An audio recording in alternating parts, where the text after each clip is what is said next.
Lena Baker was an African-American maid in Cuthbert, Georgia, who was wrongfully convicted of capital murder of a white man, Ernest Knight. She was executed by the state of Georgia in 1945. Lena Baker was the only woman in Georgia to be executed by electrocution by death penalty until 2015. Her slaying and execution came during a decades-long period of state suppression of civil rights of black citizens in white-dominated Georgia. The state had disenfranchised black people since the turn of the century and imposed legal racial segregation and second-class status on them. At the time of the trial, a local newspaper reported that Lena Baker was held as a slave woman by Ernest Knight and that she shot him in self-defense during a struggle.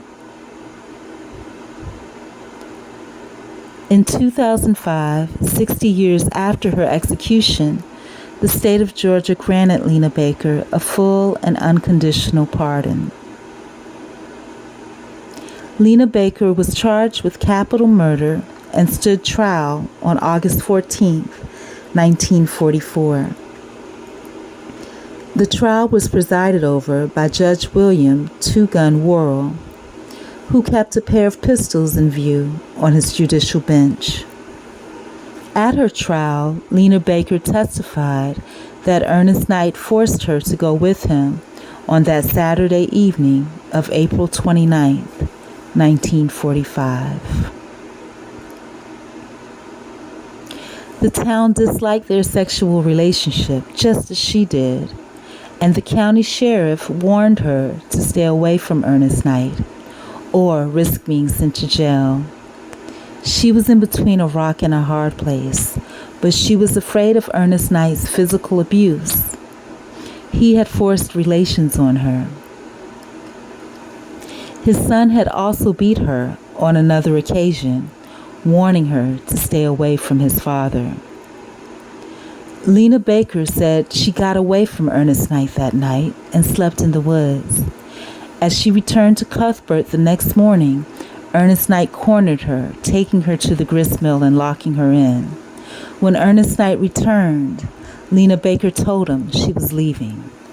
According to Lena Baker, they tussled over the pistol after he threatened her with an iron bar. She immediately reported it to J.A. Cox, the county coroner who had previously employed her. The all-white, all-male jury rejected Lena Baker's plea of self-defense and convicted her of capital murder by the end of the first day of the trial.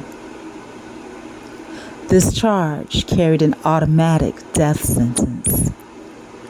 In addition to the legal racial segregation imposed by the white-dominated Georgia legislature, it had disenfranchised most black people since the turn of the century, which disqualified them from jury service.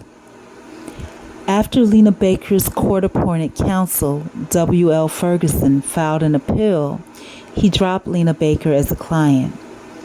Governor Ellis Arnold granted Lena Baker a 60-day reprieve so that the Board of Pardons and Parole could review the case.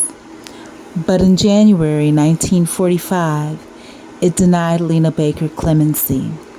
She was transferred to Georgia State Prison at Reidsville on February 23, 1945.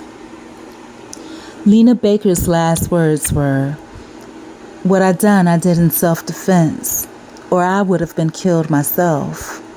Where I was, I could not overcome it. God has forgiven me. I have nothing against anyone. I picked cotton for Mr. Pritchett, and he has been good to me. I am ready to go. I am one in the number. I am ready to meet my God. I have a very strong conscience." Lena Baker was executed on March 5, 1945. She was buried in an unmarked grave behind Mount Vernon Baptist Church, where she had sung in the choir. In 2003, descendants of Lena Baker's family began to mark the anniversary of her death and Mother's Day at her graveside.